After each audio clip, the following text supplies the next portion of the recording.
Bienvenidos a este recorrido por la vida y obra del colombiano más universal de todos los tiempos. Gabriel García Márquez, nacido en Aracatama en marzo de 1927, no solo transformó la literatura en lengua española, sino que redefinió la forma en que el mundo percibe a Latinoamérica a través del lente del realismo mágico. Para entender su genio, debemos viajar a su infancia en el Caribe colombiano, donde sus padres lo dejaron al cuidado de sus abuelos maternos hasta los 8 años. Fue en esa casa donde se sembraron las semillas de su universo narrativo. Su abuelo, el coronel Nicolás Márquez, le narraba historias de las guerras civiles y las trágicas huelgas bananeras de principios del siglo XX, relatos que más tarde alimentarían la estructura histórica de sus libros.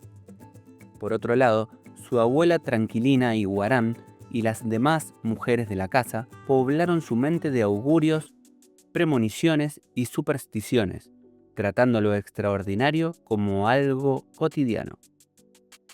Este contraste entre la crudeza de la guerra y la fantasía popular se convirtió en la base de su procedimiento literario, una inspiración que se mantuvo firme hasta sus últimos días.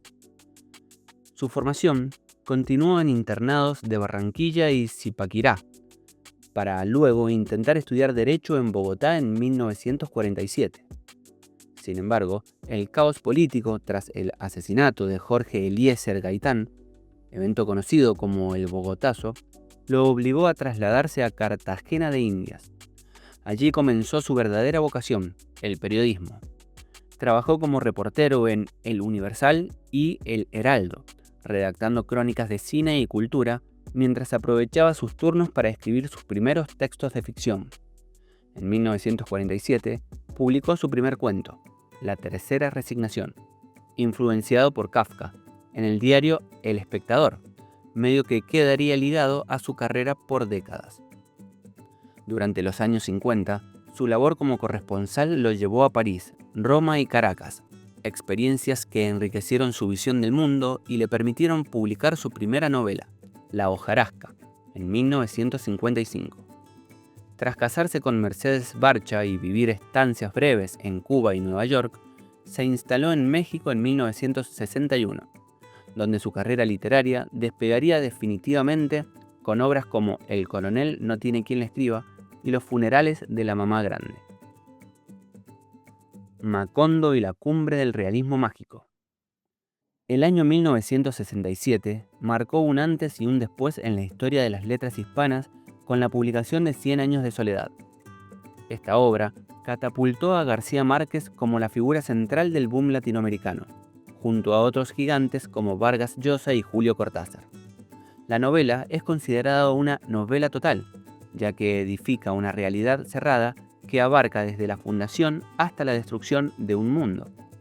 El eje central es la familia Buendía, cuya estirpe se entrelaza indisolublemente con el destino de Macondo, un pueblo que nace de una aldea idílica de barro y caña brava para transformarse en un municipio activo con ferrocarril, cine y luz eléctrica, antes de caer en la decadencia absoluta.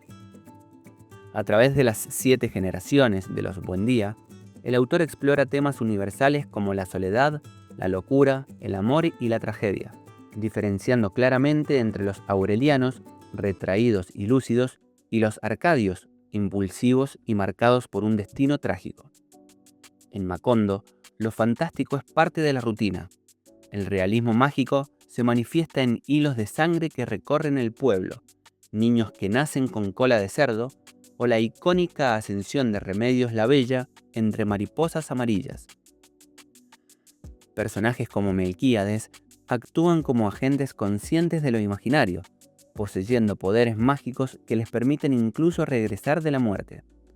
Otros, como Petra Cotes, son magia en sí misma, provocando la proliferación sobrenatural de sus animales de forma involuntaria.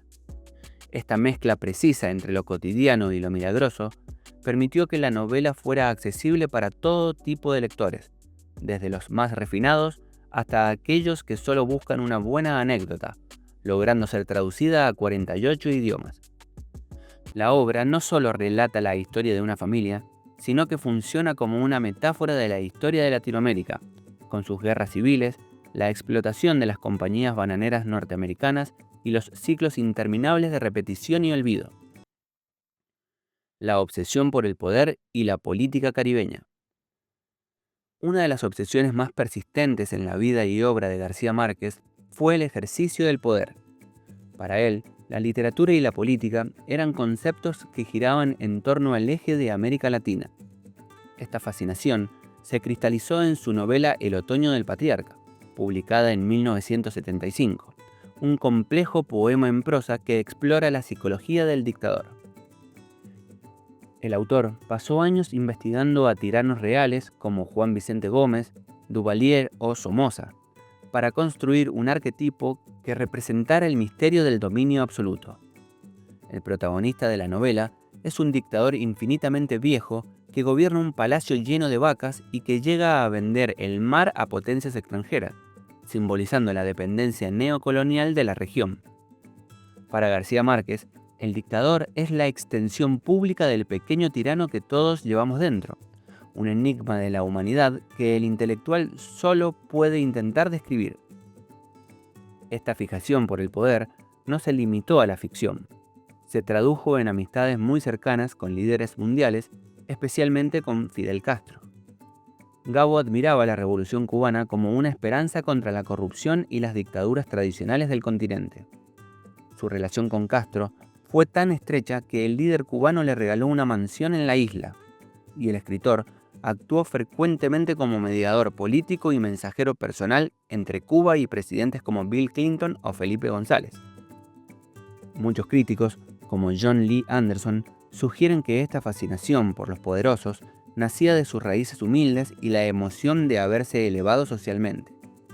A pesar de las críticas por su cercanía al régimen cubano, él insistía en que sus vínculos eran de afinidad humana y aprovechó su influencia para fundar la Escuela de Cine de San Antonio de los Baños y la Fundación para el Nuevo Periodismo Latinoamericano, buscando formar a las nuevas generaciones de artistas y comunicadores. Periodismo y la inevitabilidad de la tragedia. Hacia el final de su carrera, García Márquez demostró que su maestría también residía en la capacidad de novelar la realidad periodística. En 1981, publicó Crónica de una muerte anunciada, una de sus obras más logradas, donde utiliza técnicas de investigación para reconstruir un crimen real ocurrido 30 años atrás. Desde la primera línea, el lector sabe que Santiago Nazar va a morir, pero la tensión se mantiene a través de una estructura de novela policíaca con final abierto. El autor explora cómo todo un pueblo se convierte en cómplice por omisión de un asesinato de honor, donde los prejuicios y la fatalidad juegan un papel fundamental. El elemento del realismo mágico no desaparece, sino que se manifiesta en presagios no interpretados y en la coincidencia trágica de los eventos. García Márquez continuó publicando obras de inmensa calidad como El amor en los tiempos del cólera y El general en su laberinto, donde exploró la figura histórica de Bolívar. A pesar de enfrentar un cáncer linfático detectado en 1999, que lo mantuvo alejado de la escritura intensiva, su legado ya era inabarcable. Falleció el 17 de abril de 2014, dejando un vacío inmenso pero una obra que sigue viva en cada mariposa amarilla y en cada rincón de ese Macondo que, al final, todos habitamos. Su vida fue un viaje constante entre el mito y la historia, recordándonos que en América Latina la realidad suele ser un escritor mucho mejor que cualquier novelista, y que nuestra gloria reside en intentar imitarla con humildad.